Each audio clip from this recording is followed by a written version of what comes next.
सभी किसान भाइयों को नमस्कार।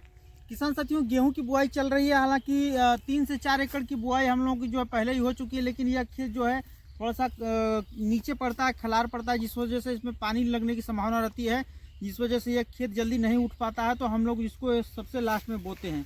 तो दोस्तों, अब इसका जो है समय आ गया है, क्योंकि मिट्टी आप लोग देख ही रहे हैं भूर-भूरी हो चुकी है। तो अब हम इसकी आज बुआई करेंगे।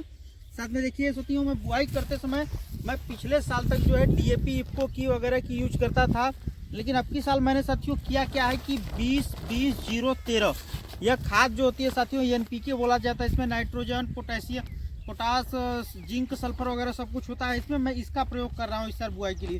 कारण इसके पीछे यह साथियों कि जब मैं कृषि विज्ञान केंद्र में गया, मैंने उनसे पूछा कि गेहूं की बुआई किस चीज़ से की जाए, तो उन्होंने बताया कि पारंपरिक रूप से तो किसान जो है DAP से खेती करते ही हैं, गेहूं की हो या धान की, लेकिन इसको अब नाइट्रोजन से करने के पीछे एक मकसद है साथियों कि हमारी जो DAP हम धान की फसल में डालते हैं, वह 40 से 50% ही खेतों में जो है धान के प्रयोग में लाया जाता है, जबकि उसका 50% से अधिक मात्रा जो इसी खेत में रह जाता है वह गल नहीं पाता है, क्योंकि जो DAP ठोस होती है साथियों, इस वजह से वो गल नहीं पाती है। तो उसका प्रयोग हमें किस प्रकार से अगली फसल में, या गेहूं की, सरसों की, चने की, मटर की, या किसी फसल में हम उसका प्रयोग किस तरह से ले सकते हैं, उसके वजह से उन्होंने बताया कि आप 20-20-0-13 दीजिए, जिसकी वजह से आपके खेत में नाइट्रोजन, पोटास, सल्फर की कमी नहीं होगी। इस वजह से मैं इसका प्रयोग कर रहा हूँ साथियों। साथ ही साथ यदि मैं बात करूँ साथियों DAP क्यों नहीं प्रयोग करना चाहिए, तो DAP में जो होता है नाइट्रोजन एकदम नहीं होता है। यदि आप DAP डालेंगे साथियों, डाई डालेंगे, तो उसके साथ ही साथ आपको यूरिया का प्रयोग खेतों में जरूरी है, तभी जाके नाइट्रोजन आपके खेतों में मिल पाएगा। जबकि 20-20-0-13 से यदि हम खेती करते हैं तो हमारे खेतों में नाइट्रोजन 20% आराम से उपलब्ध हो जाता है। और साथ ही साथ साथियों, हमारी ये मिट्टी थोड़ा सा मैं अपने कैमरामैन से कहूँगा कि दिखाएं हमारे किसानों को मिट्टी।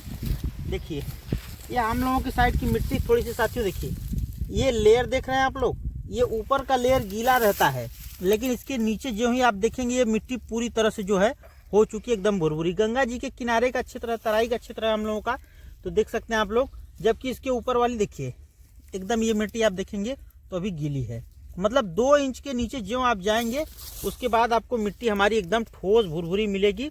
इस वजह से यह मिट्टी हमारे धान के लिए तो लाभदायक बिल्कुल है, क्योंकि चंदौली जो धान का कटोरा बोला भी जाता है, लेकिन गेहूं के लिए भी, सरसों के लिए भी, चने मटर सब कुछ के लिए यह मिट्टी सबसे अधिक उपजाऊ होता है। साथ ही साथ साथियों जो है हमने इसको देखिए, यदि मैं दिखाऊं आप लोगों को 20-20-0-13 के दाने आपको दिखाऊं तो आप लोग देख सकते हैं ये चीज़ लगेगा कि यूरिया की तरह है, लेकिन यह 20-20-0-13 खाद है साथियों। इसके दाने पे आप लोग मत जाइएगा, बहुत ही लाभदायक है हमारे खेतों में।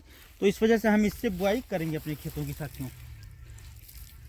और साथ ही दोस्तों, हम लोगों की ये जो मिट्टी होती है बलुई दोमट मिट्टी होती है, जिस वजह से बलुई दोमट मिट्टी होने की वजह से इसकी पैदावार और अधिक बढ़ जाती है हम लोग साथियों। साथ ही साथ यदि मैं आप लोगों को दिखाऊं, हम लोगों के खेत जस्ट बगल से हम लोगों के खेतों की पूरी तरह से नहर गई हुई है। इसके बाद नाली वगैरह भी हम लोगों के खेतों में काफ़ी आसानी से उपलब्ध हो जाती है, जिस वजह से सिंचाई की कोई विशेष समस्या नहीं होती है। और आप आएंगे साथियों हम लोगों के खेत पे तो बहुत ही अच्छा, देखिए मेरे पीछे ये कैमरे में आपको मैं दिखा रहा हूँ, ये मेरे पीछे जो ये घर दिख रहा है साथियों, ये एक सज्जन का, उन्हीं के जस्ट बगल में काली जी हैं हमारे गांव की।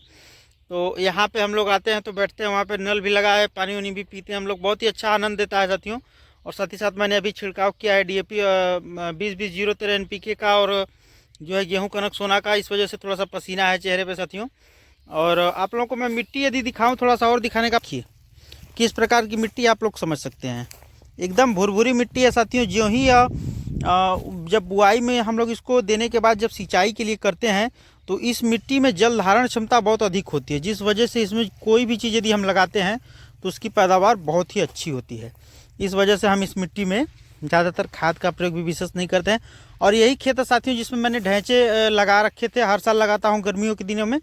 तो आप लोगों ने यदि उस ढैंचे का वीडियो नहीं देखा है मेरे चैनल पर तो जाके देख सकते हैं आप लोग।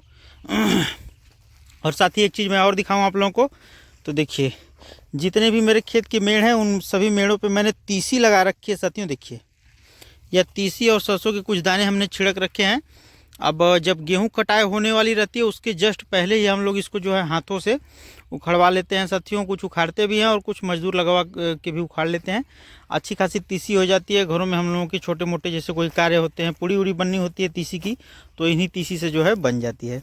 और साथ ही देखिए गेहूँ कितना घन और विरल होना चाहिए। देखिए हम लोगों ने इस प्रकार से गेहूं का छिड़काव किया है। इसमें थोड़ा सा अभी जब रोटावेटर चलेगा तो उसको फेंट के हो सकता है कई दाने न भी जामे और कई जामे, हालांकि नया बीज है तो जमना उगना तो चाहिए, उसको दबेगा नहीं, लेकिन हो सकता है न उगे, तो इस वजह से हमने जो है ये किया है इसको। तो आप लोग देख सकते हैं। और मिट्टी बहुत अच्छी है हम लोगों की। मिट्टी की बार बार मैं खासियत इसलिए बता रहा हूँ साथियों, क्योंकि धान इसमें सबसे ज़्यादा होता है। हम लोगों का 2 एकड़ का धान समझ लीजिए, कहीं और किसी जगह के 3 एकड़ के धान के बराबर होता है यहाँ पे। धन्यवाद साथियों, मिलते हैं फिर किसी नेक्स्ट वीडियो में।